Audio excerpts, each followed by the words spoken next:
Welcome back, Real Dealians. We apologize for last week's shenanigans. Our clones escaped. We have clones of every member of The Real Deal in case a certain campus news show decides to take us out. Again. And on that note, we've got a great episode ahead with Alexis Alicia, a Rob double feature, and a whole lot more. The Real Deal starts now.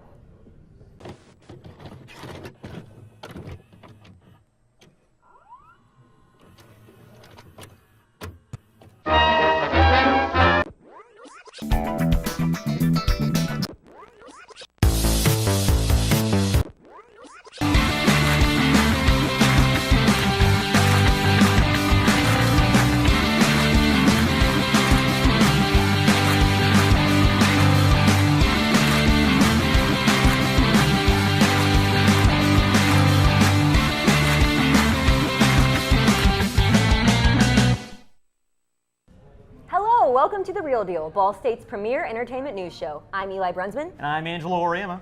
October's upon us, which means the spookiest holiday of the year. That's right, pumpkin spice latte goop will be haunting the streets. Here to distract us from that disgusting excuse of a beverage, here's Alexis Alicia with this week's Hollywood headlines.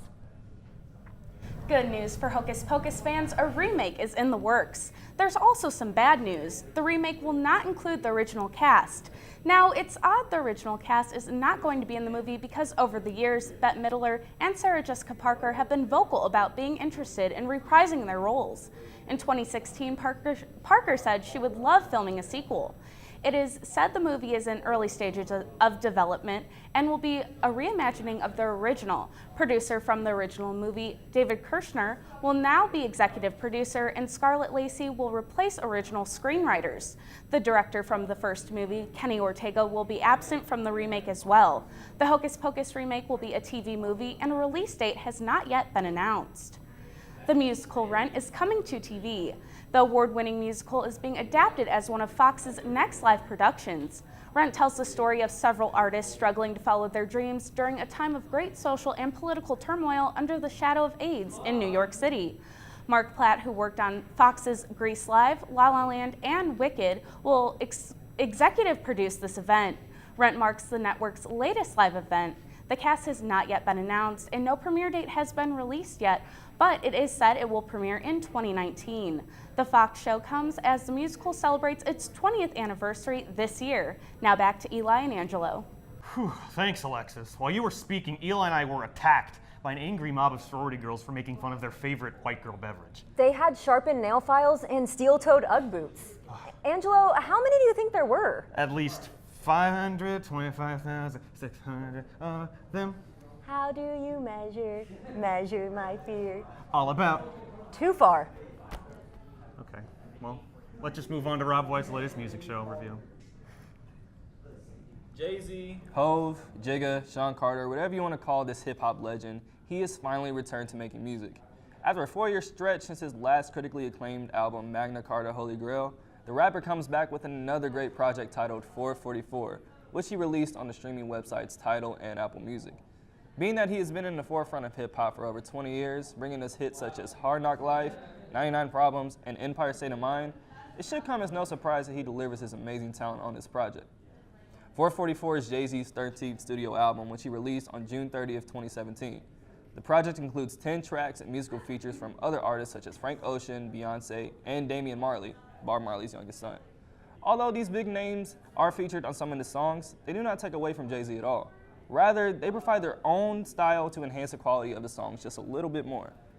Continuing with the topic of features, the guests he includes on some of these tracks bring a different element to the album. For example, on the song Bam, Damian Marley brings this reggae-sounding voice and spirit which JayZ embraces and goes off of to deliver his lyrical content. He does this with every song on the project. At one point, you feel like you're listening to a gospel-sounding album. Then he switches it up into a more smooth jazz feel, and then into this island reggae-sounding melody. Blending all those unique sounds and putting JayZ's bars on top of that makes for a great listening experience. JayZ gets a little more personal on this project, hitting on topics he's never tackled before, such as his mother being gay, racism amongst the black community, and even his infidelity involving his wife Beyonce. Taking a huge risk is something JayZ is not shy of doing, but talking about cheating on your wife and apologizing while she's on the same project as you is a completely different subject. And let's not forget who his wife is now, Beyonce, Queen Bee herself. I can just feel the tension as I'm saying this. Although these may be considered touchy subjects for the music artist, he doesn't shy away from his truth and delivers his thought-provoking lyrics as effortlessly as he's ever done. Overall, this album's pretty great. The lyrics, the beats, the features, the content, all of it flows together and works hand in hand. If you're a JayZ fan, then I believe you'll enjoy this album. If you're not, but you do enjoy hip-hop music, I still recommend this album just to see what you think of it. I'm sure you'll find something on here that you will enjoy. That's all I have for this review of JayZ's new album, 444. Until next time, I'm Rob White. Thanks, Rob. Angelo, you don't like JayZ, right? No, he did Bay wrong. But he apologized. Words can't take away the hurt. Well, we've got 99 problems, and unfortunately, bad writing is one. Stay tuned for Whitney Perry and our other Rob Segovia.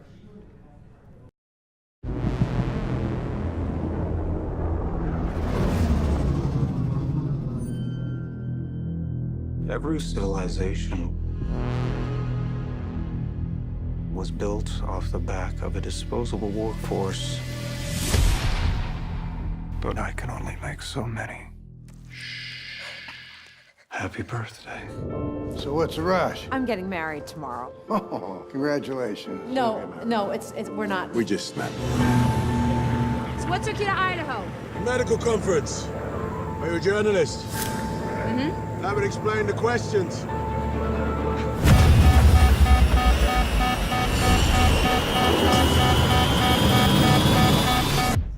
Thanks for calling the Magic Castle, it's Amber. Yeah, sure do. $38 a night.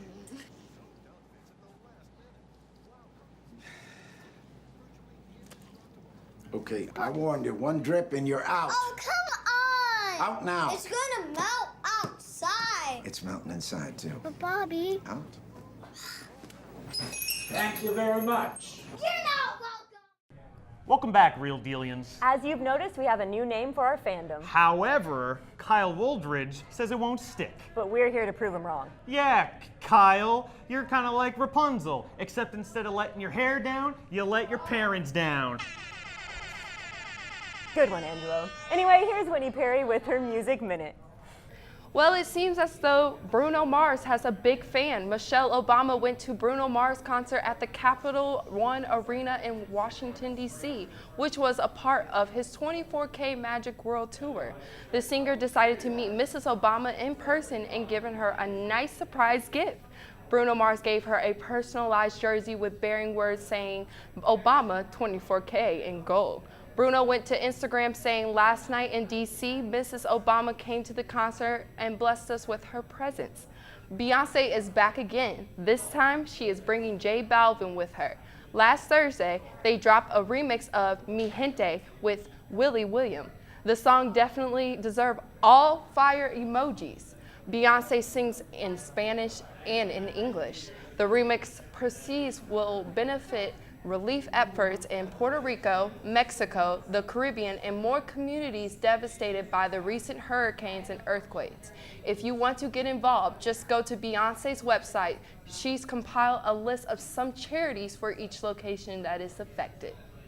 Thanks, Whitney. Hey, like, remember when I ate Rob's Chinese food that one time? But Angelo, you eat Chinese food pretty much every day. Well, Rob's up next. He's about to give me another chance. Why emphasize chance? Because, okay, forget it. I'll let Rob explain.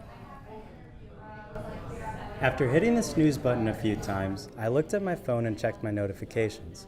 There was a thread from Chance the Rapper saying he performed an unreleased track on Late Night with Stephen Colbert. First I was thinking, how did I miss a performance? Then I realized that we live in the age of technology and quickly navigated to YouTube. Chance jump-started his career with two successful mixtapes, 10 Day and Acid Rap, both of which speak on his worldview and the problems affecting Chicago. He became a voice for the voiceless as the artist without a label. His rise to the top was defined by connections to the game's best, prompting bookings at festivals and talk shows. When he appeared on the Social Experiment's album Surf, the world was introduced to Chance's theme of self-empowerment, which was further explored in a standout guest feature on Kanye West's gospel song Ultralight Beam. His ambitious voice reflected on his past, proclaimed where he stands in the present, and looked to the future. On that day, everyone knew Lil Channel from 79th. Even my family wanted to hear more. Coloring Book was released a few months after, which was an ode to joy, uplifting and powerful, and making public his personal conversations with God. When I watched the performance on Colbert, his spoken word lyricism and emphasis on the problems with stardom was honest. The harmonies of the catchy hook and the changing color schemes of the stage with the change in the song's tone was pleasing to the ears and eyes. In the related videos, there was one by Complex where I saw Joe Budden, Rant, and Chance the Rapper in the same title. I clicked on the video only to find myself watching in awe. Budden criticized the song for being too positive. He then went on to mock Chance from his lyrics about God and vocal tones to Daniel Caesar's guitar playing. Chance was too happy. Budden said that Chance needs to go back to Chicago, remember his street background, and take shots at other artists. But what's wrong with being happy? Is it shameful to be positive in a world of negativity? Why are violence and dark thematic elements the foundation of authenticity in hip-hop? The thing about Chance the Rapper I love is the fact that he did come from a bad neighborhood. He did see the violence that plagued the city. He understood a harsh reality that most can barely comprehend. He's alive.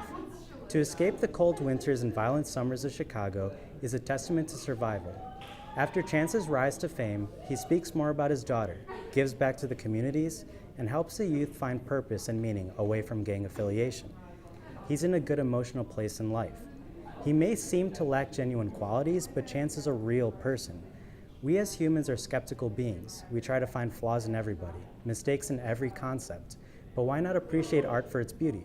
I get it. Everyone has their own opinions, and I can't change anyone's mind. But if it's a crime to make people happy, then maybe we need more people committing the crime of happiness. Chance, keep on being yourself and making music that you want, because maybe, just maybe, being too happy is perfectly fine. For The Real Deal, I'm Robert Segovia. Why do you look upset? Rob did really good. Because now there are two Robs, and I get them confused all the time, and I gotta use their last names. People can have the same name. Guess we're renaming your clone to Kyle Woldridge. But then there will be 3 Kyle Woldridges. But only one Angelo. Is that a threat? No, you just said you hate having 2 people with the same name. Whatever. Let's just shamelessly plug our web segments for this week, okay? Okay, this week we have Logan Lewis with a saucy anime review. And we got Noah Bullard with a special segment on the late Tom Petty. We'll be right back. Akira was the stepping stone for anime being a force in Western civilization and is an experience from beginning to end. First and foremost, I'm not an avid anime fan. I rarely watch it, but I want to become a fan. I feel that there was no better way to introduce myself to the genre than to watch what started it all for anime outside of Japan. This review will also be spoiler-free, so if you haven't seen the movie yet, have no fear. Tom Petty is dead, for real this time. The amount of media confusion surrounding the events that took place yesterday ultimately played into the early reports of Petty's death. As of 8:40 p.m. Pacific time, Petty was declared dead in UCLA's medical center. Petty was 66. Adding to the mass grieving surrounding the events in Las Vegas, the music world lost one of its most prevalent American rockers. Beginning in 1970, Petty and his group, the Heartbreakers, rose to fame. Over the course of a more than 40-year career, Petty and his group pioneered the style of heartland rock that we know today. Welcome back. Hey Angelo, what are your opinions on Marvel's cinematic universe? Well, I think with these next 2 segments, that should probably remain anonymous. Or we might have a real deal civil war on our hands. Fair enough. To dive into our first Marvel-centric piece is Austin Wietrich with his guilty pleasure, Thor. Thanks, guys. October is already upon us, folks, and November will be here before you know it, unfortunately. One thing we'll be seeing in November is the upcoming Marvel movie, Thor Ragnarok. You saw a sneak peek at the trailer a few weeks ago, but I'm here to provide a little bit of background information. First off, this is the 3rd installation for the Thor franchise and most likely the last installment. The plot follows the Marvel movies prior accordingly, taking place both after the Avengers movies and still being for Infinity War, which we won't see for another couple years. Like I was saying, though, the plot is a whole jumble of different storylines. It's kind of hard to seems hard to follow in the trailer and whatnot. But to start, given the namesake, Thor's biggest challenge is preventing the Nordic apocalypse from occurring when Hela, the goddess of the underworld, Loki's daughter, yada yada, comes to wreak havoc and bring upon the end of the world. Somehow, through the fighting and conflict, Thor ends up on a foreign planet where gladiator matches and Colosseum games are the main focus. So in order to get back to Asgard and save his home, along with everywhere else, he has to fight an opponent to the death. And guess who that happens to be? The Incredible Hulk himself, big green giant monster that everybody just so loves. This is obviously one of the biggest Easter eggs in the trailer, and people are absolutely amped about it. I am stoked, to say the least. If you haven't seen the latest trailer, however, go ahead and take a peek at it now. I think I got a little bit of time.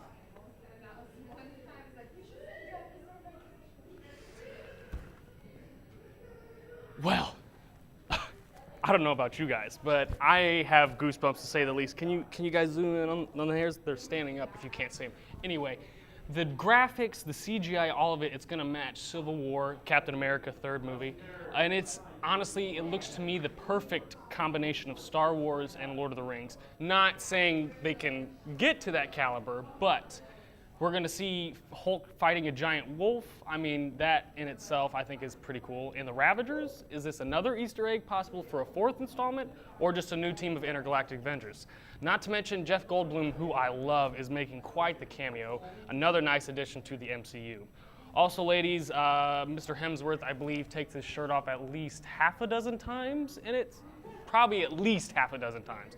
So, you know, your boyfriend asks you, go ahead and say, oh yeah, I want to go see Thor, and he'll be super surprised. But like the rest of us, everyone's just going to have to wait for the cliffhangers at the end of the credits to get what they want. So that's all from this nerd. Thanks, Austin. I'm having flashbacks of when Kyle and I had that space adventure and he turned into the Hulk. I don't know if you want to remember that. Well, people have different definitions of fond memories, Eli. I'm sorry, why don't we just move on to our next segment? Jeez, well, agreed. Well, let's get those sharpened nail files and steel toe dog boots ready, because this week I'm passing the beloved Rangelo torch to our very own Parker Carlson. Parker? Look, I'm gonna say it, but please don't hate me. I really don't like Marvel movies. I know everybody worships Marvel like it's their religion, but to me, they're all bland and repetitive. Every time I walk into the theater, I think, this is it. This is the movie that gets me to love Marvel again. But every time I walk out disappointed. There are way too many problems to even talk about, but I'll start with how awful the tension is in their movies. In almost every single movie, you're given the same scenario. Either the hero wins and walks away perfectly fine, or the villain destroys the whole world. I wonder what's gonna happen even after they've already announced 4 more sequels before the movie was ever released. This doesn't even count the fact that no important characters ever die. Take a look at Agent Coulson. He died for 1 movie before he was brought back to life for his own spin-off TV show. Can we talk about the villains for a second? They're all terrible. Probably the worst example of their villains was Ultron. He was hyped up to be the most evil bad guy the Avengers have ever encountered, but holy crap was he boring. His only motive was to protect mankind by lifting a city into the sky just to drop it and destroy all mankind. These scenarios keep on playing out over and over because Marvel refuses to take any risks. They found their formula and have refused to deviate from it even just a little. Last year's Doctor Strange was just a carbon copy of Iron Man. A self-absorbed rich guy who experiences a life-changing event must fight back against his own hubris, all while giving witty remarks. Guess who I'm talking about? I don't even know. Marvel really needs to start changing their movies up. Movies that focus on fewer characters instead of movies like the upcoming Infinity War, which is supposed to have around 25 different superheroes in it. All I'm trying to say is that Marvel got really old really fast. Unless we start talking with our wallets by not seeing every single one of their movies, they're not going to change. See you later. I'm Parker Carlson. Thanks, Parker. You see, during your segment, a mob of angry nerds attacked. And then we witnessed them get turned down by every single girl from the sorority girl mob. Tragic.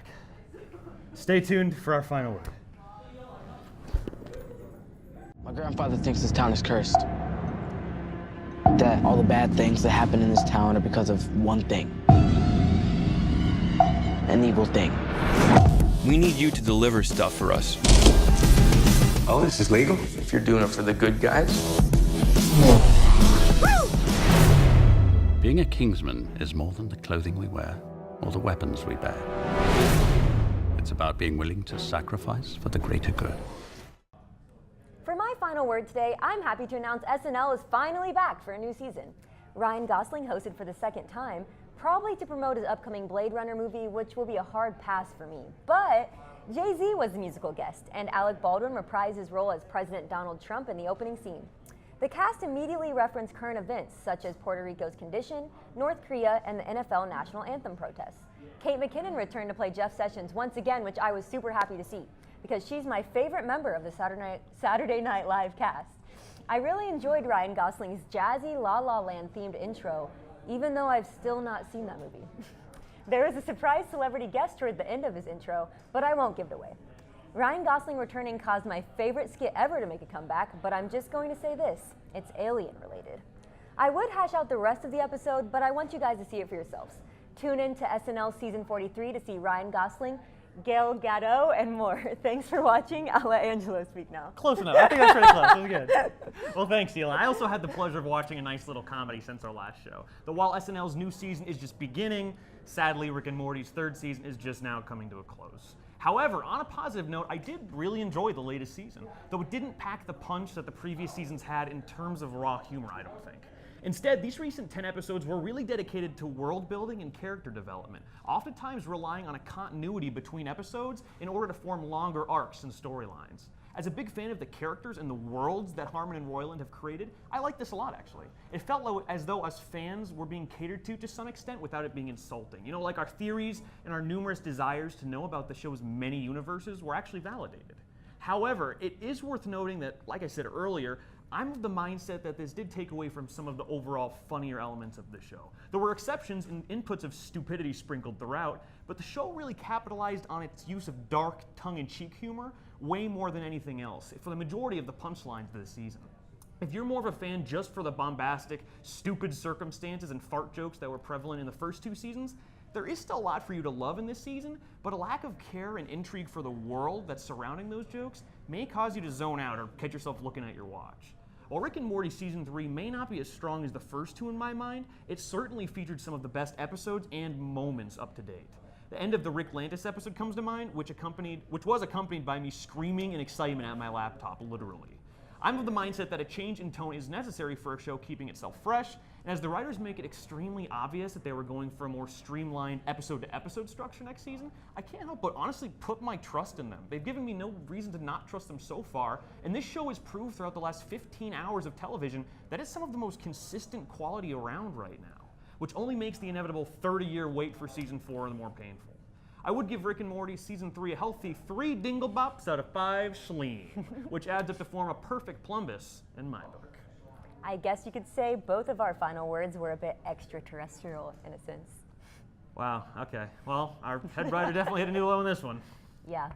And on that note, check out more from The Real Deal with our website, Facebook, and Twitter pages for news and updates on all things entertainment. I'm Angelo Oriama. And I'm Eli Brunsman. Oh, and shout out to Kate Krakowski, Grandma and Grandpa Brunsman, and the ever-present, all-powerful god of the skies, Zeus. Tune in next week.